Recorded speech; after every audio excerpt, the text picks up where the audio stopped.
मकर संक्रांतीनंतर कांद्याला गोडवा येणार आहे का, की अजून पण कडूपणाच राहणार आहे, हे आपल्याला उद्यापासून मार्केटमध्ये दिसून येईल. महानगरपालिकेच्या निवडणुकीनंतर कांदा भावात सुधारणा होणार का, हे सुद्धा आपल्याला उद्यापासून मार्केट सुरू झाल्यावर कळणारच आहे. बांगलादेशला कांदा निर्यात थांबणार आहे की अजून चालू राहणार आहे, म्हणजे अशा 3-4 गोष्टीचा आपण सविस्तर या व्हिडिओमध्ये बोलणार आहोत, चर्चा करणार आहोत, थोडीफार माहिती घेणार आहोत.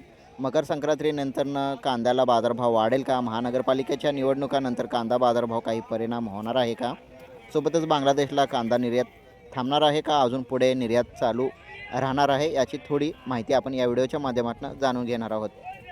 तर शेतकरी मित्रांनो, खूपच हा महत्त्वाचा व्हिडिओ ठरणार आहे, कारण यात आपण बांगलादेश निर्यात, महाराष्ट्रातील कांदा बाजारभाव आणि मकर संक्रांतीनंतर काय होऊ शकतं याचा वास्तव अंदाज मांडण्यात येणार आहे. शेतकरी मित्रांनो, खरं तर मागील काही दिवसापासून कांदा बाजारभाव हे प्रचंड अस्थिरता आपल्याला दिसत आहेत. भाव कोसळलेले आहेत, शेतकरी भरपूर अडचणीत आहेत आणि दुसऱ्या बाजूला बांगलादेशचा विषय सतत चर्चेत असतो. आज आपण या सगळ्या गोष्टी एकत्र जोडून समजून घेण्याचा प्रयत्न करूया.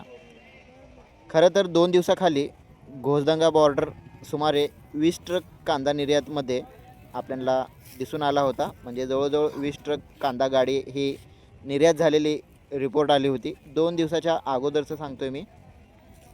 आणि परवा सकाळ रिपोर्टच्यानुसार घोसदंगा बॉर्डरवरून 18 कांदा गाडी उभ्या आहेत अशी माहिती आली होती आणि ते सुद्धा 18 गाड्या ह्या झालेल्या आहेत. म्हणजे 20 आणि 18 38 गाड्या ह्या टोटल निर्यात झालेल्या आहेत. अजून कालचा संध्याकाळचा रिपोर्ट आलेला नाही आहे. म्हणजे बघायचं झालं तर निर्यात अजून पण पूर्णपणे बंद नाही, ही एक गोष्ट आपल्याला इथं क्लिअर समजलेली आहे. निर्यात थोडीफार का होईना ती चालू आहे, बंद झालेली नाही. आणि सर्वात महत्त्वाची गोष्ट म्हणजे मागील 2 आठवड्यापासून बांगलादेश सरकारने नवीन आयात परवाने दिलेले नाहीत. परत एकदा ऐका, 2 आठवडे झाले बांगलादेश सरकार नवीन आयात परवाने हे काढलेले नाहीत. आणि ह्या ज्या गाड्या डिलिव्हरी होत आहेत, गाड्या निर्यात होत आहेत, ह्या जुन्या परवान्यावर होत आहेत. आणि सध्या हे जे परवाने अगोदरचे जे परवाने दिलेले आहेत, म्हणजे जुने परवाने, हे 30 जानेवारीपर्यंत वैध राहतील अशी माहिती मिळालेली आहे. 30 जानेवारी म्हणजे अजून आपल्याकडं 15 दिवस आहेत म्हणावं लागेल. 30 जानेवारीपर्यंत कांदा हे निर्यात होण्याची शक्यता आहे. पुढचे अपडेट आपल्याला 25 तारीखपर्यंत, नवीन परवाने 25 तारीखपर्यंत आपल्याला माहिती समोर येईल.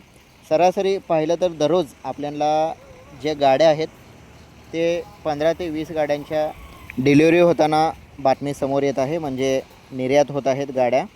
निर्यात कमी झाल्यामुळे शेतकरी मित्रांनो, बांगलादेशमध्ये कांदा भाव वाढेल अशी भीती व्यक्त केली जात आहे बरं का सध्याला.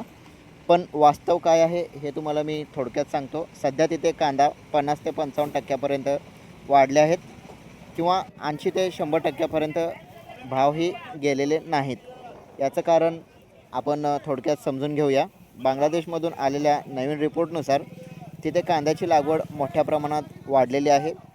बहुतेक आवाज कटला होता, एकदा मला कमेंट करून सांगू शकता आवाज कटला असेल तर. आता आपण काही 2 वर्षाच्या खालचा जरा इतिहास बघायचा आहे. या इतिहासावरनं आपल्याला लक्षात येईल की बांगलादेश येणाऱ्या वर्षामध्ये कांदा निर्यात करून घेऊ शकतो का आणि कुठंपर्यंत करून घेऊ शकतो, या गणितावरनं आपल्याला एक अंदाज लावता येतं आहे. तर मागच्या 2 वर्षाच्या खालचं सांगतो आहे. 7 लाख ते 14 लाख टन कांदा बांगलादेशला निर्यात होत होता. बघा, 7 लाख ते 14 लाख टन म्हणतो आहे, म्हणजे 10 लाख टन पकडा. 10 लाख टन कांदा बांगलादेशला निर्यात होत होता.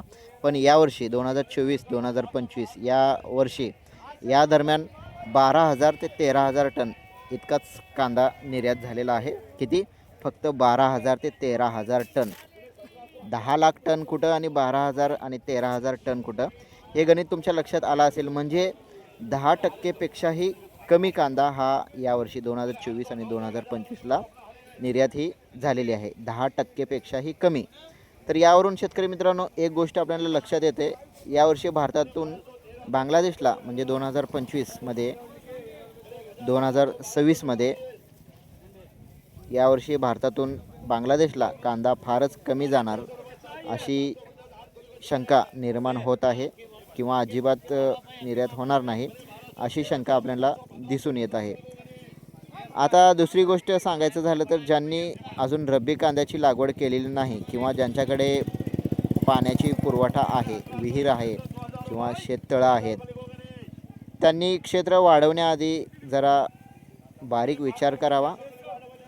तज्ज्ञाचा स्पष्ट सल्ला आहे आणि ज्यांचा अभ्यास आहे त्यांचा सल्ला आहे की 10 ते 20% क्षेत्र कमी ठेवावा, कारण उत्पादन जास्त होत आहे आणि बाजारभाव कमी मिळत आहेत. उत्पादन नियंत्रित आणलात तर बाजारभाव हे आपल्याला टिकून राहील अशी एक तज्ज्ञांकडून गणित समोर आलेला आहे. आणि हा सल्ला किंवा हा जो आता आपण चर्चा केलेली आहे हे एक अनुभवावरून आधारित आहे. बाकी तुमचा निर्णय तुम्ही घेऊ शकता. शेतकरी मित्रांनो, सध्याला महानगरपालिका निवडणूक आणि कांदा बाजारभाव याच्यावर काही ताळमेळ होतो आहे का ते आपल्याला बघायचं आहे. सध्या कांद्याला 1400 रुपये 1500 रुपये असा बाजारभाव आपल्याला दिसून येत आहे आणि जो सरासरी बाजारभाव आहे तो 1100 रुपये ते 1200 रुपयेपर्यंत दिसून येत आहे. म्हणजे याच्यामध्ये काढणी किंवा वाहतूक, बारदाण्याचा खर्च, औषध हे सुद्धा निघत नाही. अनेक जणांचे मत आहेत की 15 जानेवारीच्या महानगरपालिकाच्या निवडणुकामुळे बाजारभावावर दबाव आहे. थोड्या वेळासाठी आपण मानून घेऊ, निवडणुकीनंतर हा दबाव कमी होऊ शकतो का? 1 ते 2 रुपये किलोने सुधारणा होऊ शकतो का? हे आपल्याला उद्यापासून समोर येणार आहे. तर शेतकरी मित्रांनो, कांदा हा संवेदनशील विषय आहे. आजचा निर्णय उद्याचा तोटा किंवा फायदा ठरू शकतो. त्यामुळे माहिती घ्या, घाई करू नका. उत्पादन नियंत्रणात ठेवलात तर सर्वांना चांगला बाजारभाव मिळू शकतो. दुसरी महत्त्वाची गोष्ट, दक्षिण भारतात किंवा दक्षिण भारताकडून निर्यातीची मागणी आपल्याला दिसून येणार आहे. दक्षिण भारतातून मागणी वाढण्याची शक्यता आहे. तामिळनाडू असेल, केरळ असेल, कोइंबतूर, रामेश्वरम या ठिकाणी आपल्याला कांदा पुन्हा श्रीलंकेकडे हळूहळू तिथून श्रीलंका जवळ आहे. दक्षिण भारतातून कांदा हळूहळू सरकत श्रीलंकेच्या बॉर्डरपर्यंत जाण्याची शक्यता आहे. तर शेतकरी मित्रांनो, उद्यापासून मार्केट ओपन होणार आहे. बाजारभाव कसा राहणार आहे हे आपल्याला उद्यापासून कळणार आहे. पण आवक जास्त राहिलं नाही आणि मागणी जास्त राहिलं तर आपल्याला नक्कीच बाजारभाव आपल्याला चांगला दिसून येण्याची शक्यता आहे.